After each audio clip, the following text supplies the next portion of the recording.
18 horas. Notícias de Manaus, Amazonas, Brasil e do mundo. Agora na Mix. Mix, 6 horas em ponto. Boa noite pra você que está ligado na 100,7. Boa noite pra você na sintonia certa. Você que sai no melhor Mix do Brasil. Estamos começando mais uma edição do programa 18 horas. Hoje é quarta-feira, 20 de outubro de 2021. E hoje vai ter lua cheia, Karime Leão. Boa noite. Olha lá, lua cheia, maravilha. Então, muito boa noite. Boa noite pra você que acompanha a programação aqui da Mix Manaus. Estamos juntos a partir de agora até às 7 da noite aqui no 18 horas. E boa noite especial pra galera que nos acompanha pelo aplicativo Humano e também lá no Instagram, no @18horasnews. 18 horas. Muito bem, vamos aos destaques do 18 horas de hoje. CPI da pandemia do Senado Federal pede punição do presidente Jair Bolsonaro por 9 crimes, entre eles crimes contra a humanidade e de responsabilidade. Em Manaus, mais de 270 mil pessoas ainda não foram tomar a segunda dose da vacina contra a Covid-19. Primeiro órgão a depor na CPI da Amazonas Energia foi o Instituto de Pesos e Medidas do Estado. Essas e outras notícias, os principais destaques desta quarta-feira, você confere a partir de agora em mais uma edição do programa 18 horas aqui no melhor Mix do Brasil. 18 horas. E olha, a CPI da pandemia do Senado Federal chegou à reta final com a leitura do relatório preparado pelo senador Renan Calheiros. É um relatório com mais de 1.100 páginas, resultado de mais de 6 meses de investigação. E o relatório pede punição do presidente Jair Bolsonaro por 9 crimes, entre eles prevaricação, charlatanismo, crimes contra a humanidade e de responsabilidade. Governador Wilson Lima não foi indiciado porque já responde um processo criminal no Superior Tribunal de Justiça por chefiar uma organização criminosa que desviou recursos da saúde pública do Amazonas durante a pandemia. Carlão, mas dessas mais de 1.180 páginas do total do relatório final da CPI da pandemia no Senado Federal, 37 delas são dedicadas à análise dos fatos ocorridos em janeiro deste ano aqui no estado do Amazonas, quando o sistema de saúde colapsou e dezenas de pessoas morreram por falta de oxigênio. A crise de oxigênio no Amazonas foi o motivo inicial que levou os senadores a colherem assinaturas para a instalação da Comissão Parlamentar de Inquérito e acabou sendo o tema central dos primeiros depoimentos. Todos nós lembramos. E nas 37 páginas do capítulo Crise do Estado do Amazonas e a falta de coordenação do governo federal, dividido em 8 tópicos. O relatório atribui a maior parcela de culpabilidade pela crise ao governo federal, numa clara decisão política de responsabilizar o presidente da República e poupar o governador Wilson Lima, que é aliado do senador Omar Aziz, presidente da CPI. E vamos saber mais sobre esse relatório polêmico com o nosso correspondente em Brasília, o correspondente do programa 18 horas, o jornalista Carlos Eduardo Matos. Muito boa noite, Carlos Eduardo. Você que acompanhou a sessão de hoje, assim como todos os trabalhos da CPI da Covid no Senado Federal. Bom, muito boa noite. Então, como é que foi avaliado esse relatório elaborado pelo senador Renan Calheiros? Boa noite, Karime. Boa noite, Carlão. Boa noite a todos. Muita coisa para se falar sobre hoje. O Amazonas, hoje é um dia histórico para o estado do Amazonas. Também é um dia decepcionante para o nosso estado, principalmente para as famílias que perderam entes queridos para a Covid-19. Antes da gente falar sobre o nosso estado na CPI, vamos falar em linhas gerais desse relatório que foi assinado pelo senador Renan Calheiros. Para começar, o presidente Jair Bolsonaro foi apontado como um dos principais responsáveis pelo agravamento da pandemia da Covid-19 no Brasil. Por essa razão, Renan Calheiros sugere o indiciamento por 9 crimes: prevaricação, charlatanismo, epidemia com resultado morte, infração a medidas sanitárias preventivas, emprego irregular de verba pública, incitação ao crime, falsificação de documentos particulares, crime de responsabilidade e crimes contra a humanidade. Após um acordo com os senadores, o relator tirou as acusações de crime de homicídio qualificado e de genocídio contra indígenas. Foi aquilo que nós falamos ontem. Um crime contra a humanidade, Karime, ocorre quando há prática de atos desumanos que causem intencionalmente grande sofrimento ou que afetem gravemente a integridade física, a saúde física ou mental, no quadro de ataque generalizado ou sistemático contra qualquer população. Já os crimes de responsabilidade estão previstos na lei de impeachment, que depende da análise do presidente da Câmara, Arthur Lira. Além de Bolsonaro, Renan Calheiros pede o indiciamento de outras 65 pessoas. São empresários, políticos, servidores públicos e empresas. Os filhos de Bolsonaro também estão nesse relatório de Renan Calheiros. O senador Flávio Bolsonaro, o deputado federal Eduardo Bolsonaro e o vereador Carlos Bolsonaro, do estado do Rio de Janeiro, todos eles são acusados de incitação ao crime. Agora, sobre o Amazonas, Karime, eu digo novamente que o programa 18 Horas vinha falando reiteradamente que o Amazonas vinha sendo alijado da CPI. A cada nova fase da investigação, a cada mês que se passava, menos se falava sobre o Amazonas, menos se falava sobre as investigações em torno da crise do oxigênio, da tragédia que ocorreu no nosso estado. Vamos ouvir primeiramente a fala do relator, o senador Renan Calheiros, sobre a crise no sistema de saúde público do Amazonas, que foi um dos objetos dessa CPI. Vamos ouvir agora Renan Calheiros. Caso específico do estado do Amazonas mereceu especial atenção dessa comissão parlamentar de inquérito.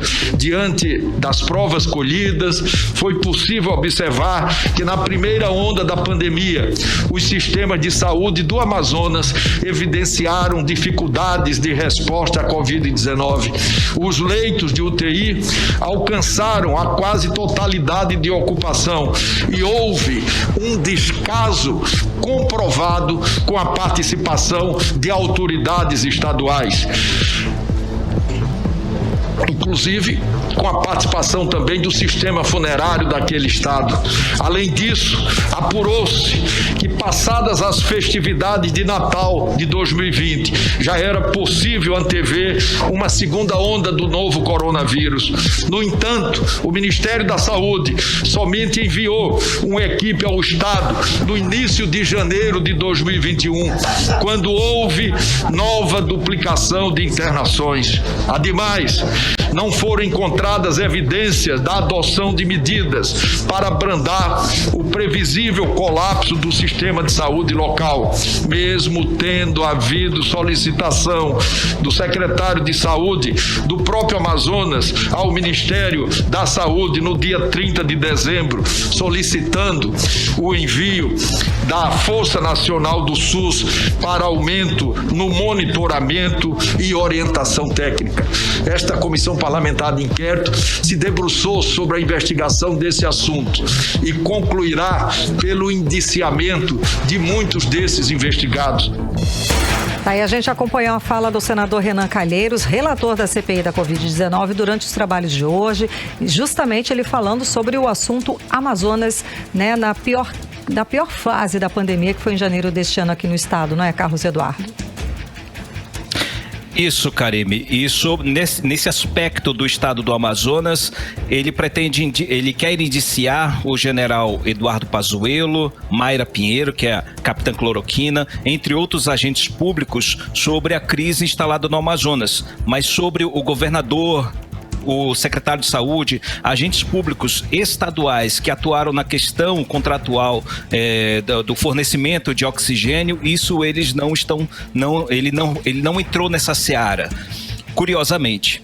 Agora, o Amazonas, o governo ali se defendeu por meio do senador Fernando Bezerra, que é líder do governo no Senado. Ele fez um pronunciamento em defesa do presidente Bolsonaro e dos filhos dele, mas falou mal do governo do Amazonas. Sobre o nosso estado, ele disse isso aqui, que vamos ouvir agora. O colapso na saúde ocorrida no estado do Amazonas, mais especificamente em sua capital, Manaus, mostrou-se um episódio de força maior em face de uma cepa mais forte e contagiosa que resultou numa acentuada demanda por oxigênio pela rede hospitalar e pela população. O sistema de saúde já estava estruturalmente debilitado, além de persistirem as já conhecidas dificuldades de logística na região. A responsabilidade jurídica contratual para o fornecimento do oxigênio no Amazonas era exclusivamente da White Martins, que sequer foi ouvida por essa comissão parlamentar de inquérito. Não houve qualquer omissão do governo federal no que diz respeito à crise de desabastecimento de oxigênio em Manaus. Equipes do Ministério da Saúde e o próprio ministro estiveram em loco para discutir a crise e propor soluções. O Comando Militar da Amazônia foi mobilizado para auxiliar na logística do transporte de oxigênio. Remessas de oxigênio foram enviadas e foi garantido o transporte seguro de pacientes para outras localidades. Tá, e agora a gente acompanhou a fala do senador Fernando Bezerra, líder do governo no Senado, criticando justamente essa ausência de gestores públicos do estado do Amazonas nesse relatório final da CPI, não é, Carlos Eduardo? Exatamente, Caribe. Errado ele não está. Pois é. Né? Por quê? Não chamaram ninguém da White Martins para explicar sobre os fatos. A CPI cerceou ali, ela se concentrou nas falas do ex-secretário de Saúde, Marcelo Campelo, que falou sobre as tratativas com a White Martins com relação ao contrato e que ficou ali entendido. A CPI entendeu que houve uma falha por parte do governo do estado em fazer os ajustes incorretos com relação ao contrato de fornecimento de oxigênio hospitalar com a White Martins, resultando aí o agravamento da crise do oxigênio. A CPI entendeu assim, mas ela não ouviu ninguém a respeito disso. E foi isso que Fernando Bezerra falou.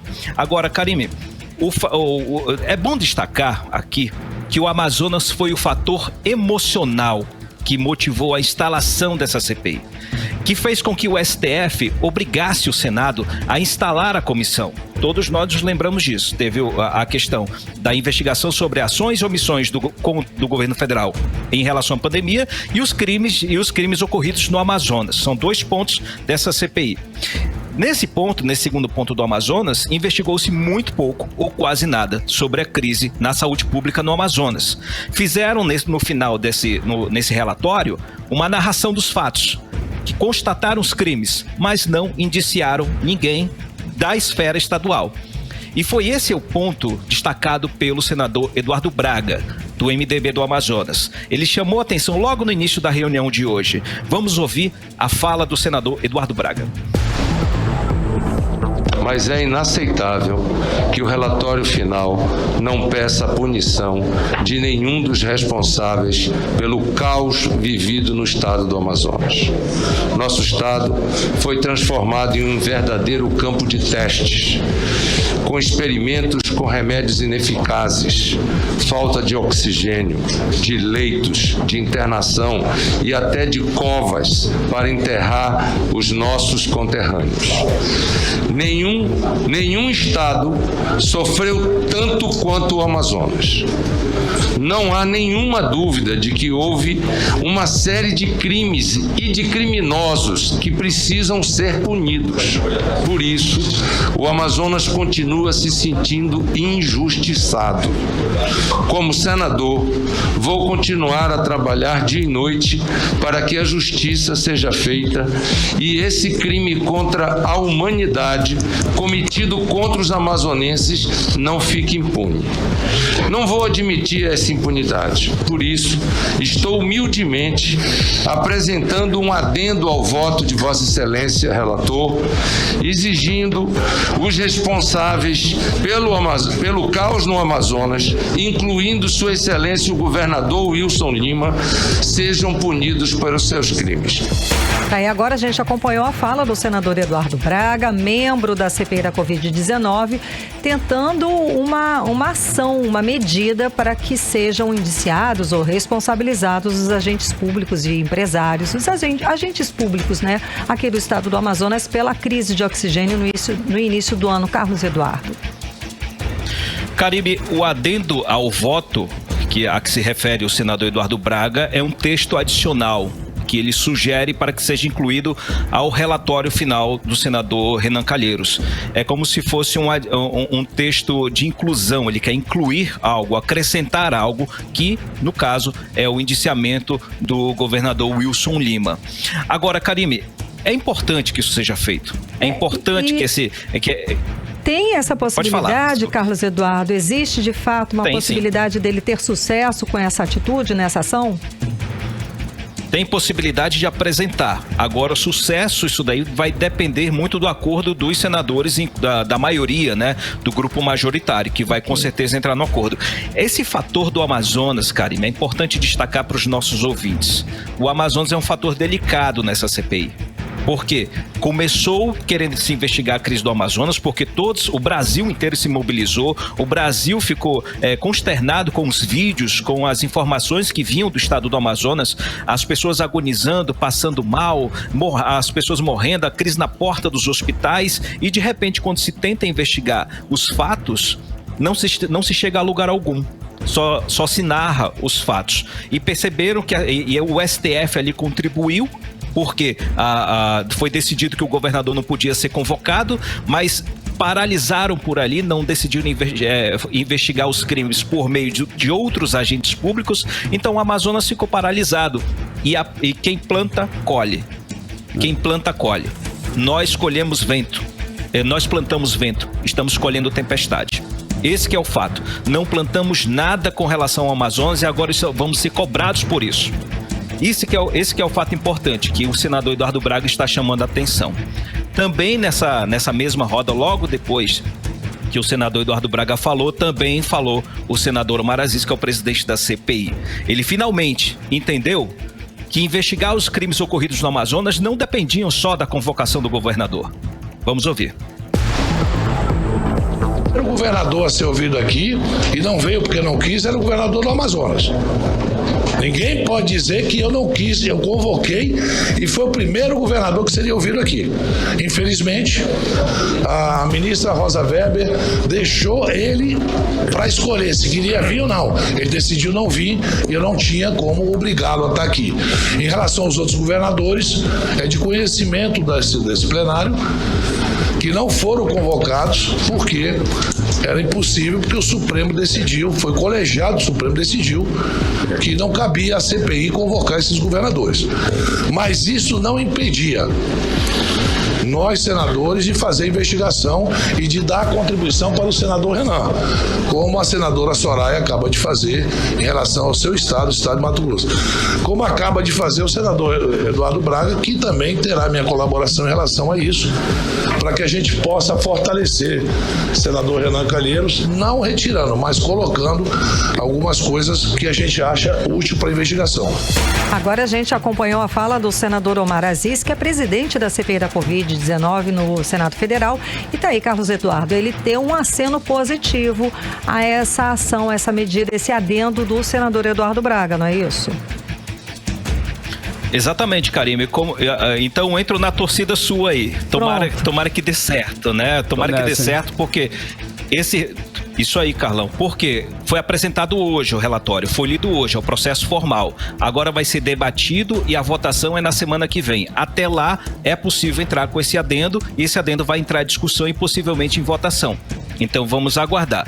Agora é importante ressaltar, gente, que o governador Wilson Lima, ele é réu no processo no STJ com relação à primeira onda da pandemia, a compra de respiradores, compra superfaturada, que vieram até respiradores, com o uso de nota fiscal de loja de vinhos, isso daí todo mundo sabe, e a investigação em torno disso. O senador Randolfo Rodrigues, que é o vice-presidente da CPI, ele continua insistindo nisso, que não foi incluído o governador Wilson Lima, porque o Wilson Lima já está sendo investigado.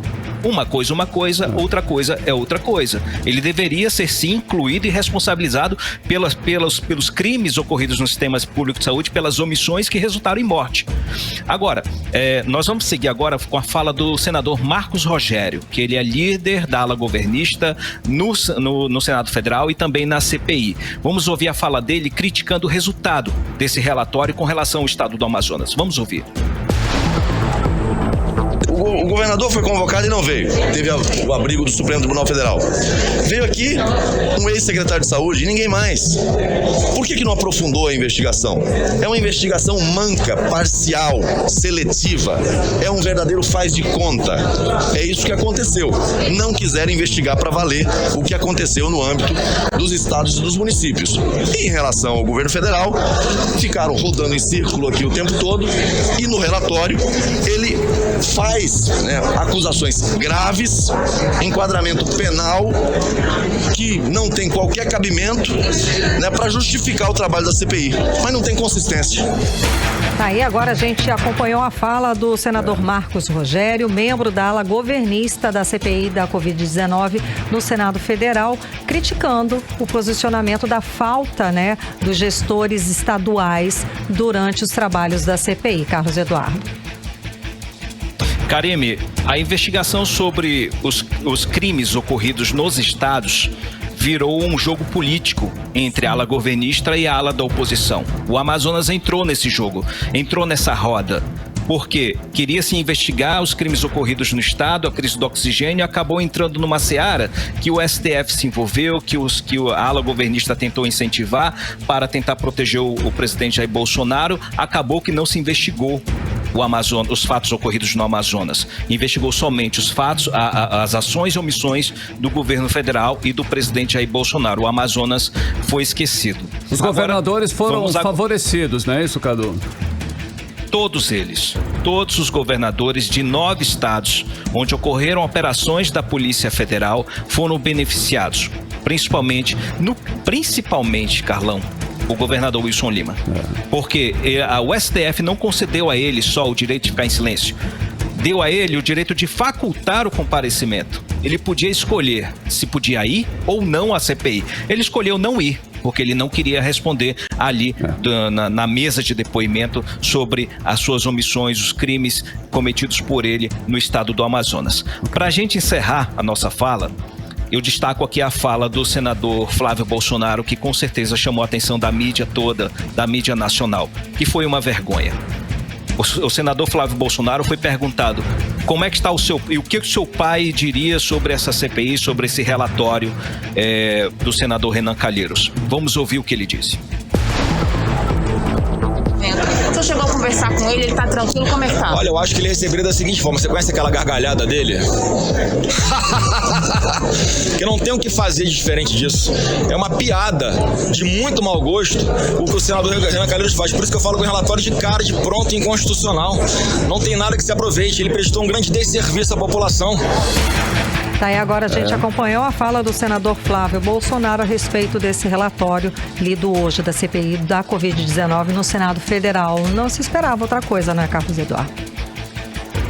Karime, para falar sobre a fala do senador Flávio Bolsonaro, a gente devolve dizendo o seguinte: mau gosto foi o que ele fez. Porque não se brinca com a vida de ninguém, não se brinca com o luto de ninguém. Então, tudo que aconteceu nessa CPI também, além de ter sido um palco político, além de ter sido pífio nas investigações do Amazonas, foi um jogo político, um circo de parte a parte, tanto da oposição quanto da ala governista. Todos querendo sobrepor sobre as investigações e tripudiar da população, que foi quem mais sofreu nessa pandemia. Volto com vocês, Karime e Carlão. Muitíssimo obrigada, Carlos Eduardo, direto de Brasília para 18 horas. Boa noite. Um abraço, gente. Até amanhã. Até amanhã, 6 horas e 23 minutos. Você está no melhor mês do Brasil. 18 horas.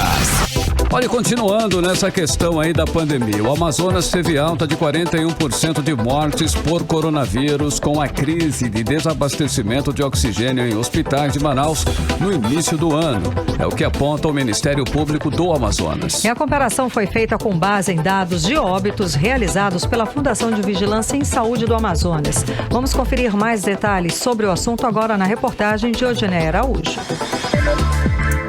Na fatídica madrugada de 14 para 15 de janeiro desse ano, quando o oxigênio hospitalar acabou em diversas unidades de saúde de Manaus e dezenas de pessoas começaram a agonizar por falta de ar, 31 delas não resistiram e morreram asfixiadas, conforme documentos obtidos pelo Ministério Público do Amazonas.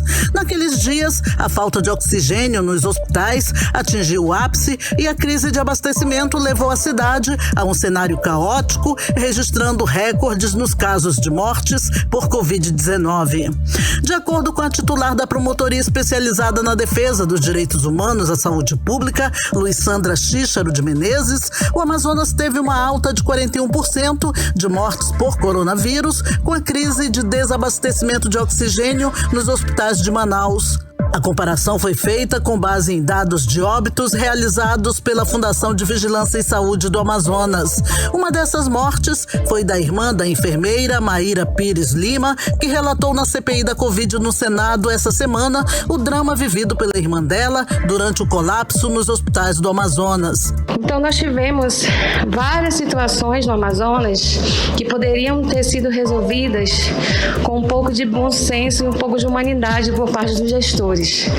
Hoje, eu vejo que a minha irmã não sobreviveu, não somente por culpa de uma pessoa, mas por uma rede de culpabilidade que precisa realmente ser identificada, né, e resolvida essa situação. Eu tive que levar a minha irmã para onde eu trabalhava, porque não tinha lugar para ela respirar, não tinha lugar onde tivesse oxigênio. Eu tive que levar ela para o hospital e todas as portas se fecharam. O único hospital que atendeu a minha irmã foi um hospital pronto-socorro de referência da Zona Leste de Manaus. Sem UTI disponível, a irmã da enfermeira Maíra não resistiu e se juntou às mais de 13.700 vidas perdidas para a pandemia da Covid-19 no Amazonas. A Promotoria de Saúde Pública abriu processo administrativo para acompanhar as investigações da falta de oxigênio hospitalar e também deu início a uma ação civil pública, juntamente com o Ministério Público Federal, Defensoria Pública do Estado, Defensoria Pública da União e Ministério Público de Contas, para apurar as devidas responsabilidades sobre a falta de oxigênio nos hospitais do estado no início desse ano. Sobre o andamento do inquérito da falta de oxigênio, o promotor de justiça Edgar Maia, da Promotoria de Justiça Especializada na Defesa e Proteção do Patrimônio Público, preferiu não comentar enquanto ainda não houver uma decisão judicial. Segundo ele, fornecer informações antes disso prejudica as investigações. Odneia Araújo para o 18 horas. 18 horas.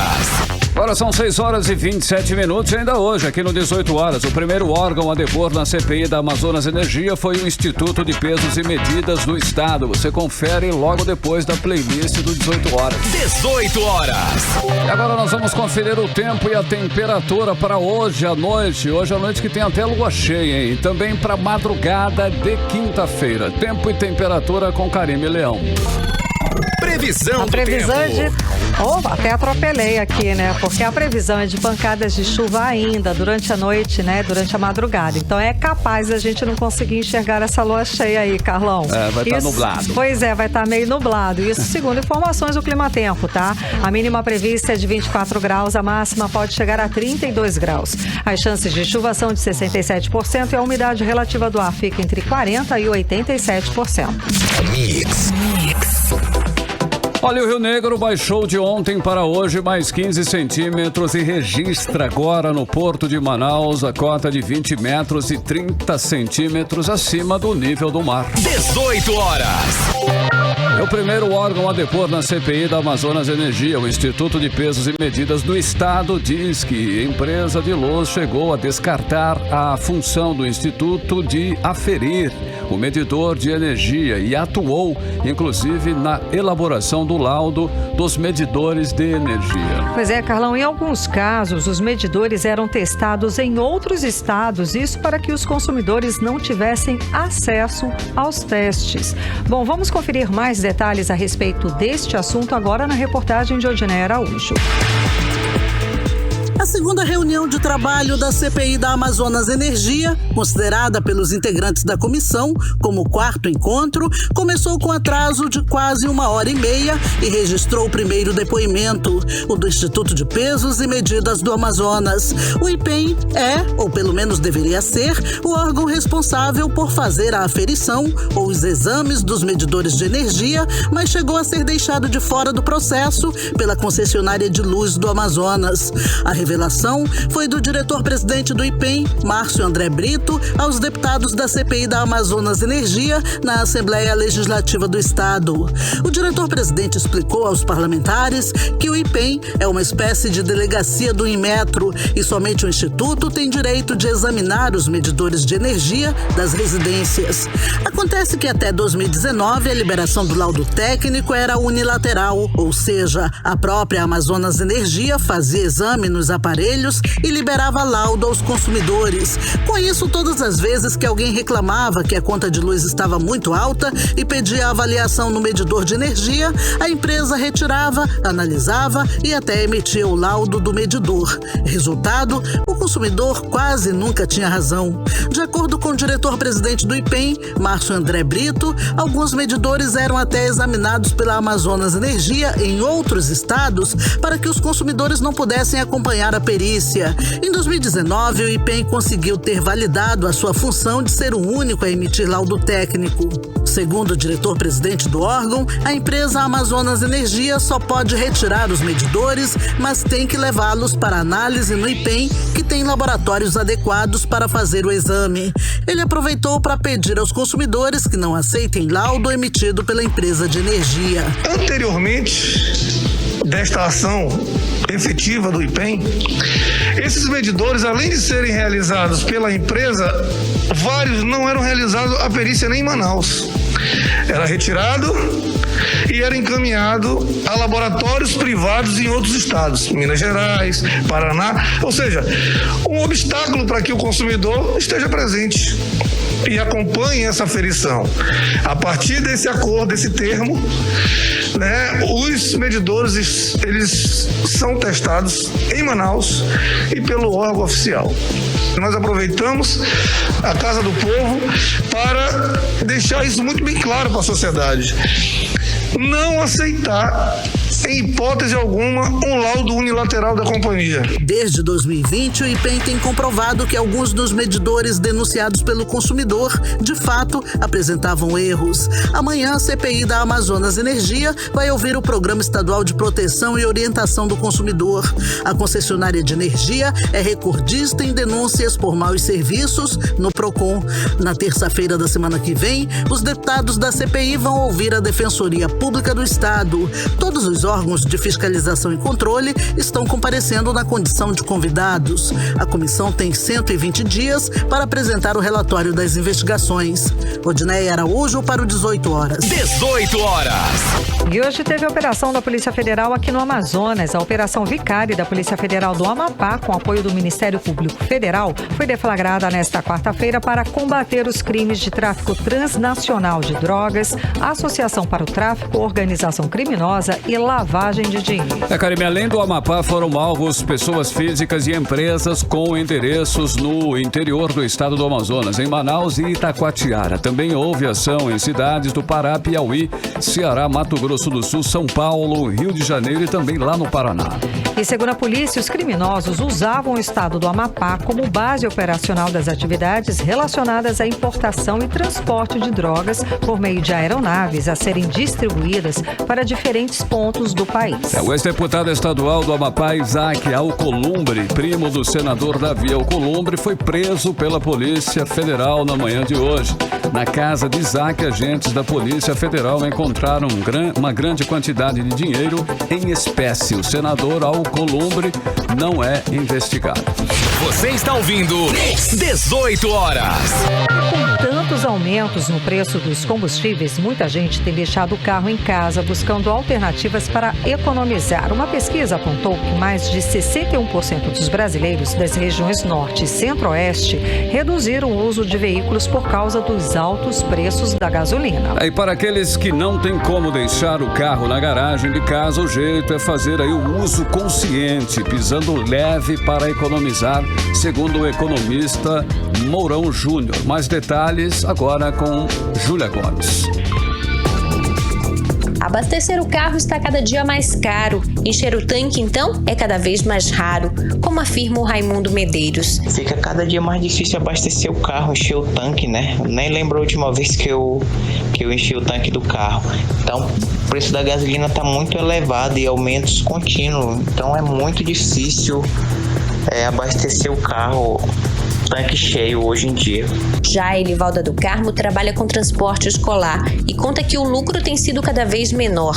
Eu trabalho com transporte escolar e meu lucro praticamente foi embora todo, porque com o aumento todo mês quase aumentando, tá horrível, absurdo isso. O impacto no orçamento doméstico depois de tantos aumentos no preço dos combustíveis tem feito muita gente deixar o automóvel de lado. Pelo menos foi o que apontou um levantamento feito pelo Instituto Paraná Pesquisas. A pesquisa de opinião pública nacional revelou que 62,5% dos brasileiros diminuíram a frequência de utilização de seu veículo particular, seja carro ou moto, devido aos recentes aumentos dos combustíveis. Nas regiões Norte e Centro-Oeste, o índice foi de 61,2%. No caso da gasolina, segundo os dados da Agência Nacional do Petróleo, Gás Natural e Biocombustíveis, ANP, o preço do litro subiu 3,33% nas 2 últimas semanas, passando de R$ 6,11 para R$ 6,32. No acumulado do ano, a alta já é de quase 41%. O consultor econômico Mourão Júnior explica que mesmo com a mudança de hábito do consumidor com relação à gasolina, deixando o carro mais de lado, o combustível na economia é considerado um bem inelástico, ou seja, um produto de difícil substituição e cuja variação de preço não implica numa alteração de demanda. Apesar do aumento do preço, a demanda ela vai permanecer constante. Porque é um bem que não tem bens substitutos, como no caso, você poderia até migrar para o álcool, mas o álcool também é um combustível e ele também está no valor aproximado da gasolina. Ainda sobre a pesquisa, entre as faixas etárias, quem mais sofre é o grupo de 25 a 34 anos de idade. 69,8% tiveram que trocar os hábitos por causa do orçamento apertado. O economista Mourão Júnior lembra que para tentar economizar em relação aos custos com combustíveis, é preciso ser mais consciente e buscar alternativas. De uma maneira mais racional, tentando economizar nos trajetos, tentando pisar menos no acelerador, diminuindo o percurso, ou em alguns momentos, vai ter que deixar o carro em casa, porque nós estamos num ambiente que nós continuamos numa pandemia, com desemprego alto, com inflação alta, e juros acompanhando também, num patamar alto. Júlia Gomes para o 18 horas. Mix. E o sistema de vacinação da Prefeitura de Manaus revela que mais de 270 mil pessoas ainda não foram tomar a segunda dose da vacina contra a Covid-19. Os dados são preocupantes, já que está provado que é preciso ter as 2 doses da vacina para garantir a segurança satisfatória contra o novo coronavírus. Karime, a Prefeitura tem entrado em contato com essas pessoas para alertar sobre a necessidade de completar o ciclo vacinal, mas todos os dias esse número só aumenta. Acompanhe em detalhes na reportagem de Hector Silva. Quem entra no site do Vacinômetro de Manaus para acompanhar o número de vacinados na capital amazonense, observa que os números destoam. Até o fim dessa reportagem, o vacinômetro apontava que entre a primeira e a segunda dose, ainda faltavam um pouco mais de 500 mil pessoas completarem o esquema vacinal, sem contar com a terceira dose.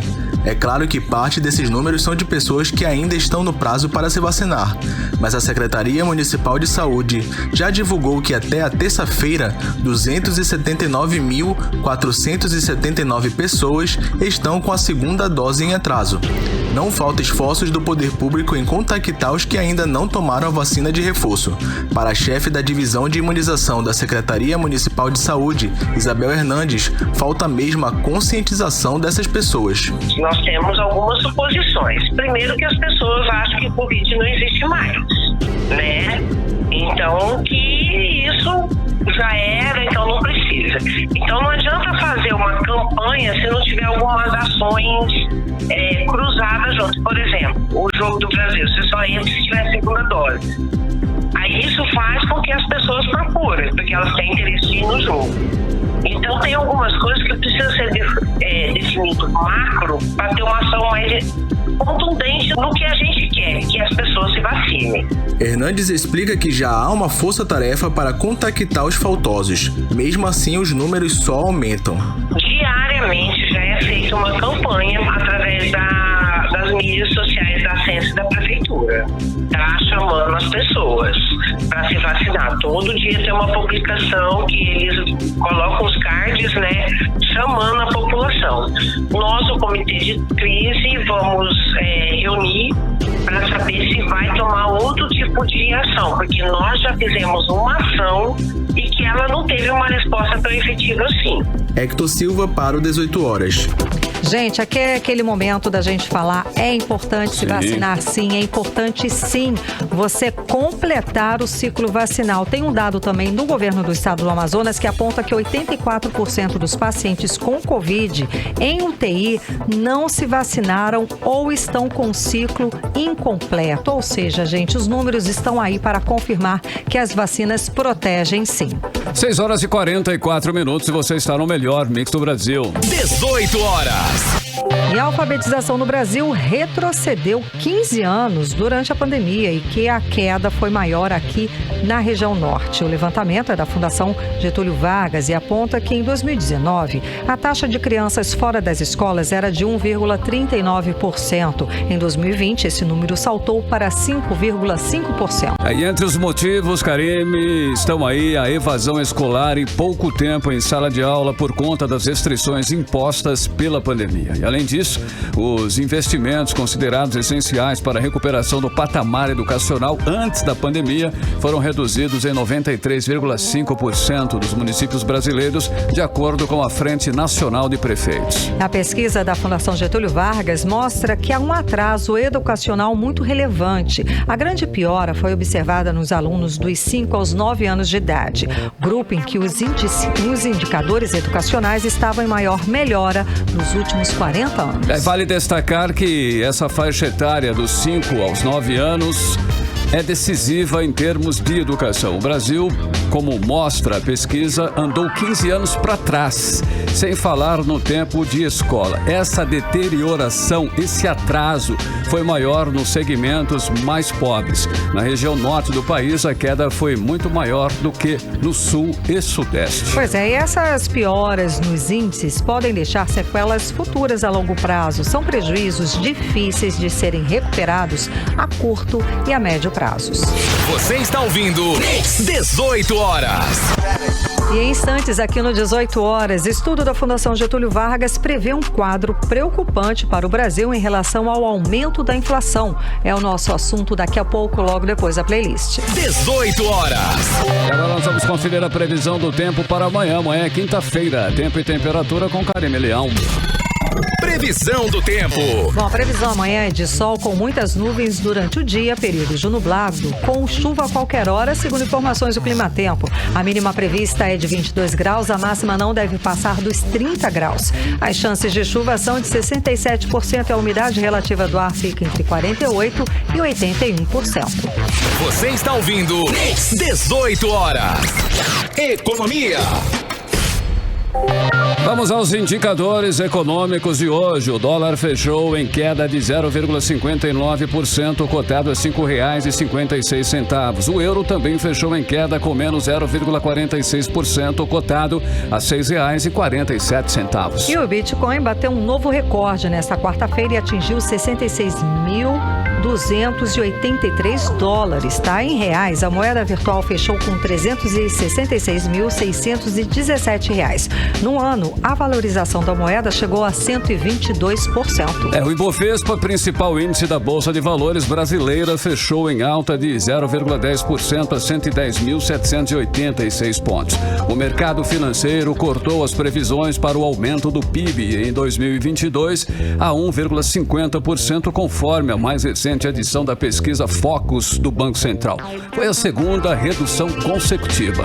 E o estudo da Fundação Getúlio Vargas, com base no levantamento do Fundo Monetário Internacional, prevê um quadro preocupante para o Brasil em relação ao aumento da inflação.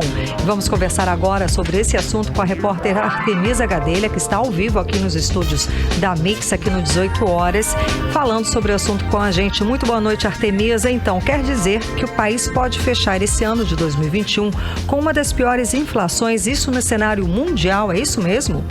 Exatamente, Karime. Uma boa noite para você, boa noite, Carlão, boa noite a todos que nos acompanham no 18 horas.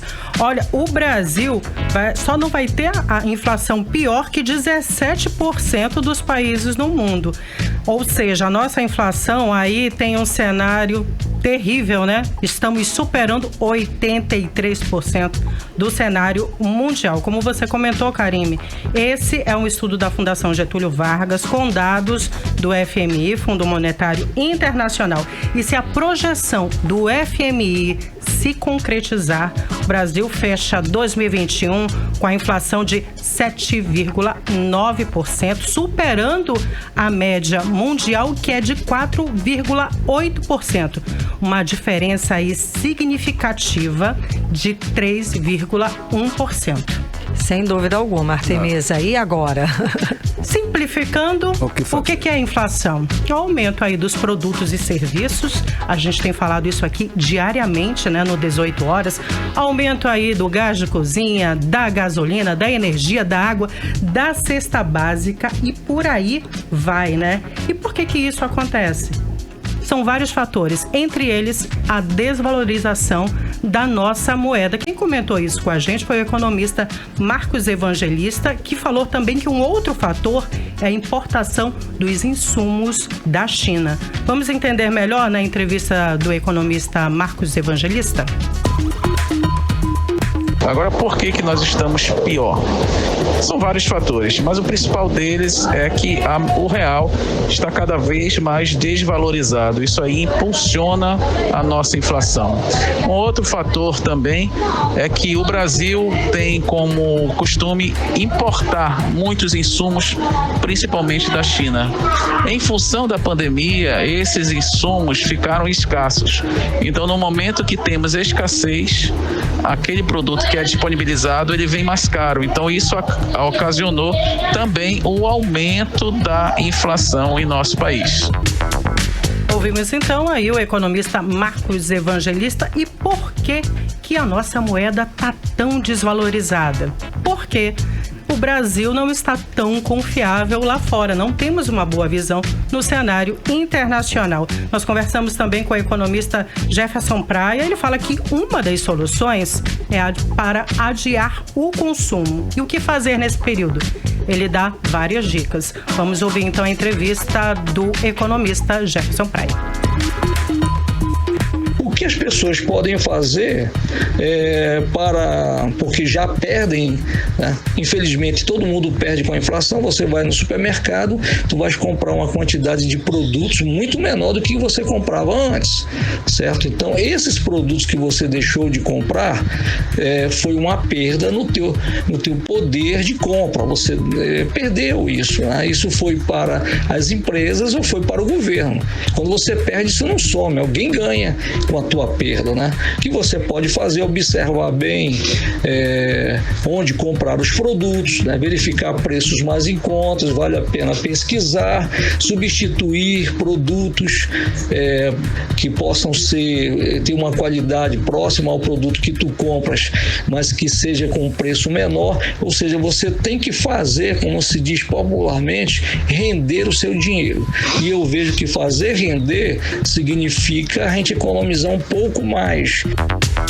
Ouvimos então o economista Jefferson Praia. Estamos numa situação muito complicada. Se a gente freia o consumo, a gente acaba aí retrocedendo a economia no país. Desaquece a economia como Exatamente. geral. O que acontece? O desemprego. Exatamente. Então, o negócio é apertar, é respirar fundo um pouquinho e esperar toda essa situação melhorar, né? Mas se não houver esse freio também, a inflação vai continuar aí disparando. E parece que esse cenário segue para 2022. Exatamente. Muitíssimo obrigada, Artemisa Gadelha, explicando pra gente toda essa situação. Boa noite. Uma ótima noite para vocês também. 18 horas. O Ministério Público do Amazonas está investigando denúncias sobre um caso em que uma empresa de ônibus criou dificuldades e causou constrangimento a um usuário com mobilidade reduzida que precisava usar a plataforma de elevação para entrar no ônibus. O caso serve de base para uma investigação ampla sobre o assunto, que investiga se há outros casos que aconteceram na cidade. Quem traz mais detalhes sobre o assunto é o repórter Hector Silva.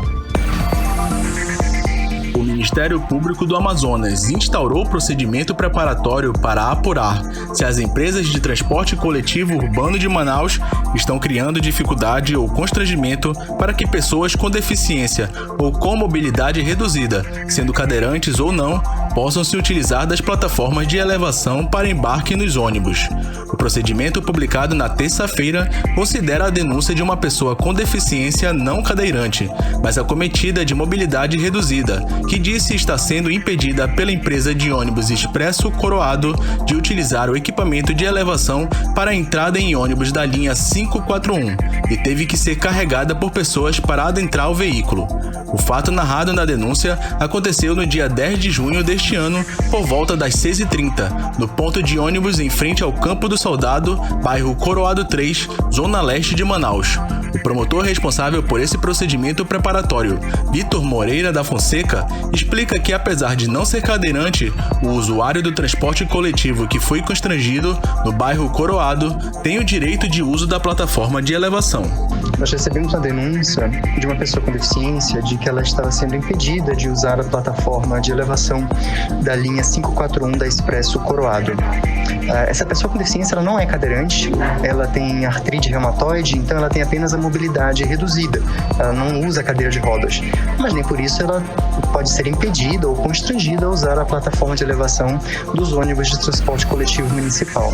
Então nós apuramos esse caso, verificamos que realmente isso aconteceu nessa linha 541 da Expresso Coroado. A denúncia também servirá como base para investigar outros casos que aconteceram e possam estar acontecendo em Manaus.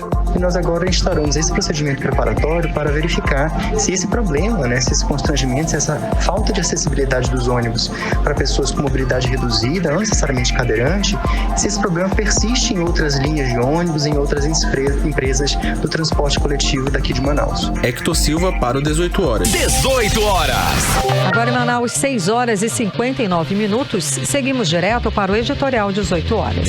Editorial 18 horas. Para o povo do Amazonas, o relatório da CPI da pandemia ficou com um cheiro de pizza. O relatório da CPI acabou praticamente por livrar autoridades estaduais.